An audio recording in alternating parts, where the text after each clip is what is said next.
From the dawn of history, mankind has revealed an unconquerable urge to improve his lot. Along with his requirements of food and shelter have been the deep-rooted desires to reduce drudgery and to move freely beyond the horizons of his limited domain. Time and space have always presented their challenge. Man early recognized that energy must be found, harnessed, and properly applied to help him. But throughout many centuries, man was unprepared to see the potential servant in a substance that occasionally seeps from the Earth's crust, oil.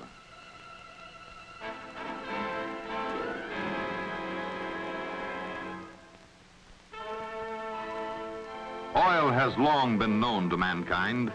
Aware of its unusual burning characteristics, the Babylonians dipped their ceremonial torches in oil and pitch. In drilling wells for water and brine, the Chinese came upon oil 600 years ago. Their energy and power facilities remained, however, limited and primitive. Little did they know that oil such as they encountered would someday be a source of freedom from toil and drudgery. Early American Indians used the oil that they found as a medicine and ointment. And even in the 1800s, petroleum, recovered as a nuisance byproduct of brine well drilling, was sold as a cure-all. But now the progress of civilization had set the stage for an awakened interest in petroleum. Animal fats and tallow could no longer supply the ever-growing need for candles and lubricants. Whale oil, which had long been the chief illuminant, was becoming scarce, yet the demand for artificial light was increasing. In 1850, a lamp capable of efficiently burning a refined product of petroleum was invented. Petroleum, it seemed, might supply the growing need for lubricants and light, but digging for it at seeps could not supply it in sufficient quantities. The fact that some oil had been found while drilling brine wells suggested the interesting possibility of drilling for oil itself. In 1859, a derrick was constructed near oil seeps at Titusville, Pennsylvania.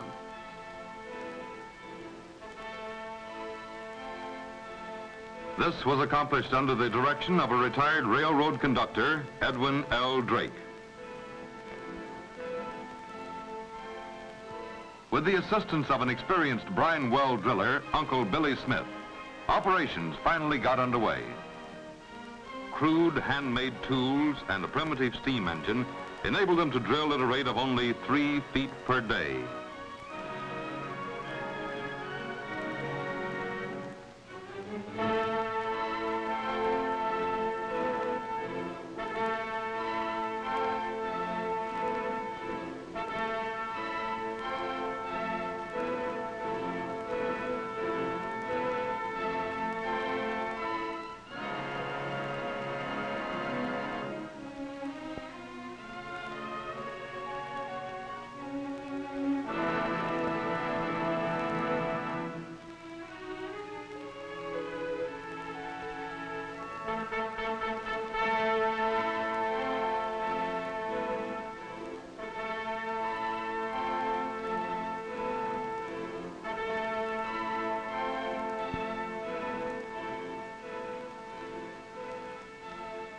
A depth of 69.5 feet had been attained with no encouraging signs when one Sunday morning, Uncle Billy took a look around.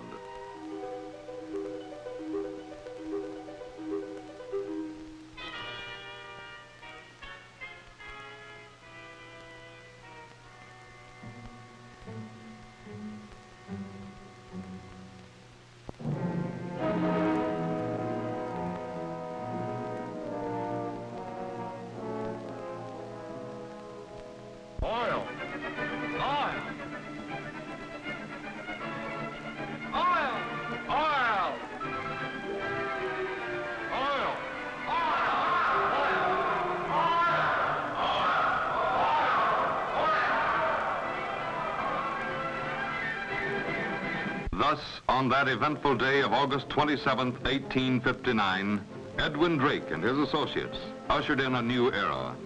It had now been shown that oil in substantial quantities could be obtained by drilling.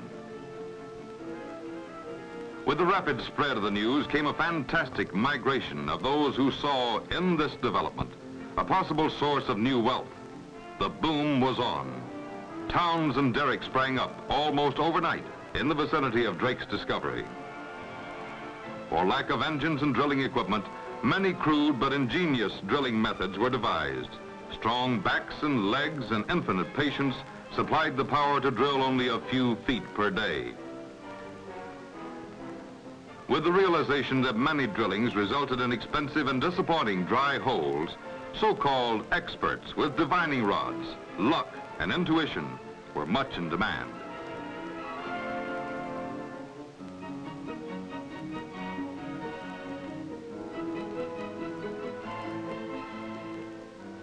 Yet the combined efforts of these pioneers resulted in rapidly increasing oil production. Waiting for slow and inadequate transportation, oil piled up at the well sites. Storage became a vital problem. Anything that could hold oil was pressed into service. Thousands of wagons and teams became regularly engaged in hauling the oil to the nearest shipping points.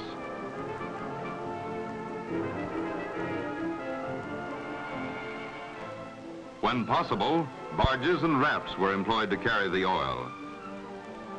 Such transportation proved inadequate in supplying the fast-growing market. And so in 1865, the first oil pipeline was laid over a 5-mile distance from Pithole City to the railroad. Within 9 years, a 60-mile trunk line of 4-inch pipe stretched from the oil region to Pittsburgh. Seeing the rapid loss of their revenue to the successful pipelines, the Teamsters fought hard and bitterly. But they could not stop the growing momentum of the industry's progress. Crude refining plants, or stills, boiled and separated the oil into the two items in demand: kerosene for illumination and heavy lubricants.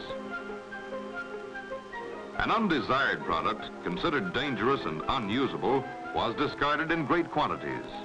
The product was gasoline, the very portion of crude oil that was soon to change the economic and social status of the industry and the country. These refineries were, however, supplying illumination and heat for many homes, and through lubricants were freeing the wheels of a fast-growing industrial machine age. At the turn of the century, a momentous change in the course of the industry was in the offing. The use of oil for light seemed doomed to rapid oblivion.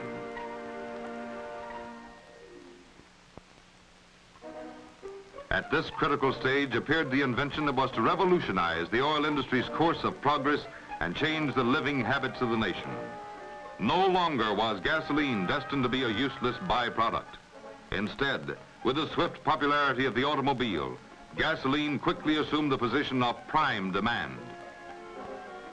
With the development of the internal combustion engine, a long unrecognized potential use of oil had at last been revealed to mankind. The recognition of oil as an economical and easily handled liquid source of power was the springboard for a new era of magnificent progress.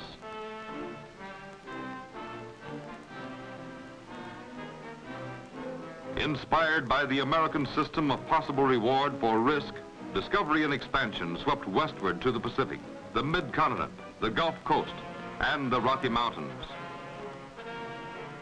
The oil industry quickly found its stride in the suddenly stepped-up tempo of progress.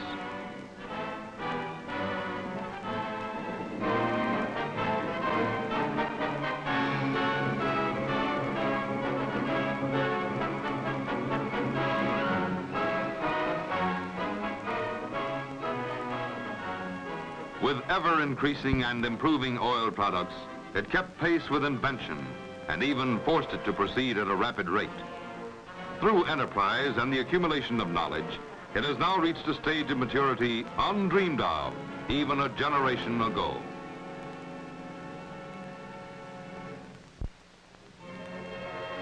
Throughout millions of years since the Earth's formation, constant heaving, buckling, and erosion have changed many portions of the Earth's surface.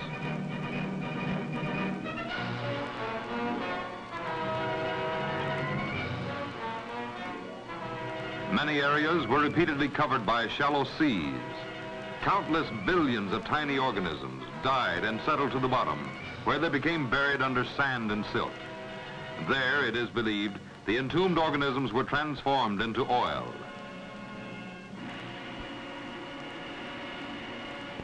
Accumulated pressures of gases, water, and earth sometimes drove the oil through the pore, verified by more expensive, detailed geophysical methods. In the far-flung search for oil, modern geologists and geophysicists often make use of the helicopter and the marsh buggy, a special vehicle which can take them into almost inaccessible swampland under the seabed.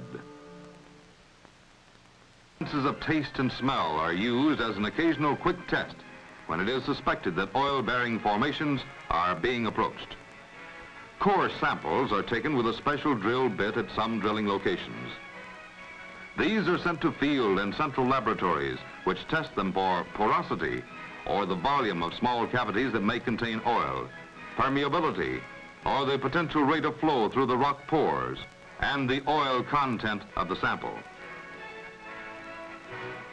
Still another method of estimating underground conditions is through measurement of electrical resistances at various drilling depths.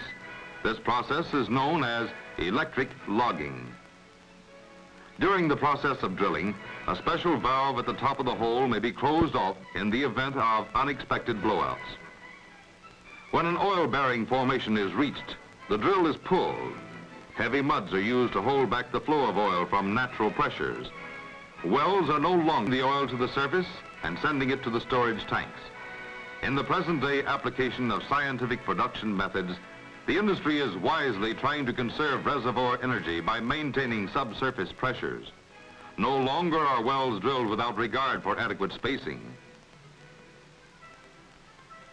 The production of individual wells is carefully regulated to prevent waste or depletion of reservoir energy. However, in many fields, reservoir pressures have been lowered to a point where oil does not flow naturally to the wells. In many such locations, natural gas, usually associated with oil production, is first piped to cycling plants where liquid products are extracted. The gas is then pumped into the oil-producing zones, where the pressure helps the oil to flow through the sands and porous rock toward the wells. In other locations, water instead of gas is employed to drive the oil. These are a few of the many ways in which oil is now recovered that would otherwise have been lost forever. Oil production on land has been augmented in recent years through drilling at sea. Oil producers are thus opening vast new production potentials to bring more oil to the nation. Today's oil scientists know that crude oil is a complex chemical mixture of molecules of many different kinds. It is a liquid treasure chest from which hundreds of finished products may be derived through refining. The industry's complex research is constantly disclosing new products from oil, as well as developing processing techniques designed to produce them efficiently and economically. In the initial stages of modern refining, the flowing oil is heated in a pipe still to about 800 degrees Fahrenheit. This superheated oil then enters a fractionating tower. Upon release from the confinement of the pipes, all but the heaviest portions of the hot oil flash into vapors and start to rise in the tower. Various components of the crude oil vapors condense or change back to their liquid state at different temperatures. As the vapors rise to successively cooler levels, the heavier fractions condense on lower trays and the lighter components collect on the higher trays. Thus, products or fractions ranging from asphalt and heavy oils on up to light oils, kerosene and gasoline may be drawn off independently.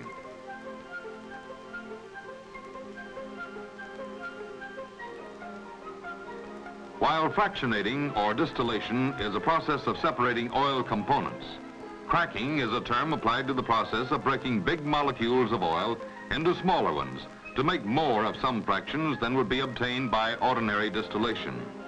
Through cracking, twice as much gasoline can now be produced from a barrel of oil than with distillation alone.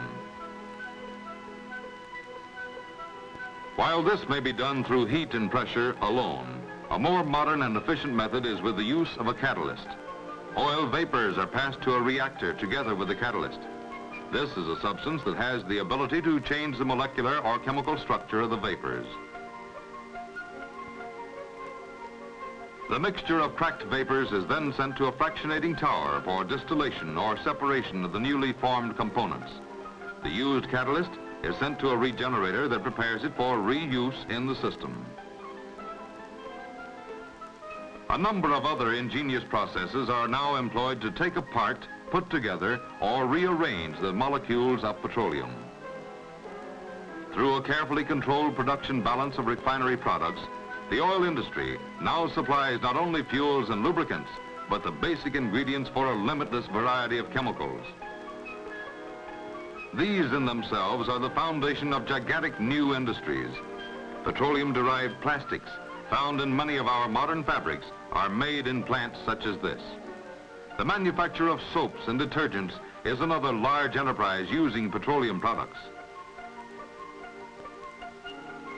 The synthetic rubber industry is still another based upon petroleum-derived chemicals.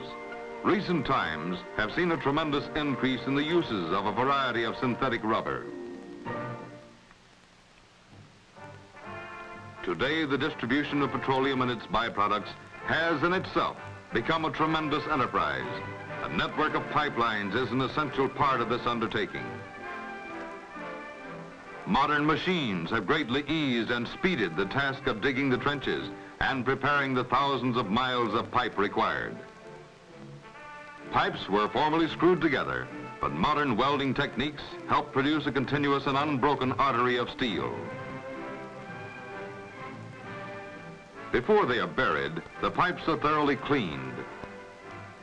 They are next covered with a special compound that resists the corrosive action of the chemicals in the soil. Further protection is given by a smooth spiral wrapping. Thus, the life and serviceability of the lines are prolonged. Nearly 140,000 miles of pipe now carry crude oil to United States refineries.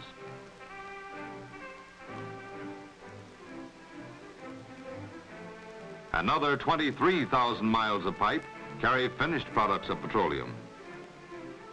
A gigantic system of pumping stations forces petroleum and its products over and through all kinds of terrain. Under modern methods, various oil products are pumped through the same line in adjacent sections or units. Modern oil tankers and barges account for a large percentage of the bulk transportation of oil and oil products. The tankers are indispensable for the overseas movement of oil. Railroad tank cars have also kept pace with oil development, many of them having specially prepared compartments. They daily carry millions of gallons of various oil products. More than 100,000 tank trucks are in service today. They represent an efficient and flexible means of oil distribution. Through such trucks, there is an ever-increasing trend toward distribution of oil products direct from the refinery to the service station and the consumer. The automobile service station itself represents a high degree of friendly, competitive efficiency in modern petroleum distribution. Through petroleum, Americans now travel with efficient, economical power, while the complex machinery that carries them is protected and lubricated with oil. Beauty and efficiency surround them in the synthetic leathers and fabrics made from petroleum, and in the plastics from the same source. Oil-derived synthetic rubber cushions their ride and seals out noise and weather. The safe, long-lasting tires on which they ride may be made from oil. 85% of the roads on which they travel are paved with petroleum products. Through petroleum energy, people and products are now transported speedily and economically throughout the nation and the world. Man's desire for freedom of movement has been fulfilled with petroleum.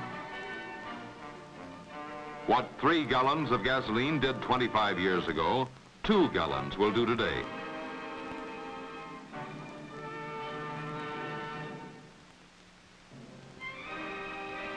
Machines powered by oil now enable the farmer to produce 3 times as much as he could before oil became his faithful ally. Oil heats the farmer's home as well as his brooders. It protects his fruit trees from killing frosts, and oil products are used to spray his trees. No longer a slave to the soil, the farmer has been freed to enjoy a fuller life and an ever-improving standard of living. Through oil, our nation's defenses are maintained with a speedy mobile army, as well as a fast, hard-hitting Air Force. Our flexible, long-range Navy and Merchant Marine now move with oil. It has been estimated that the energy available from our current output of petroleum would be equivalent to the labor of about 10 times as many people as there are in the world.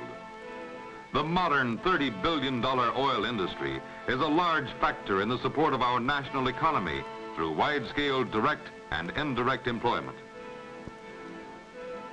And through a limitless variety of products and uses, it is contributing to nearly every phase of American living.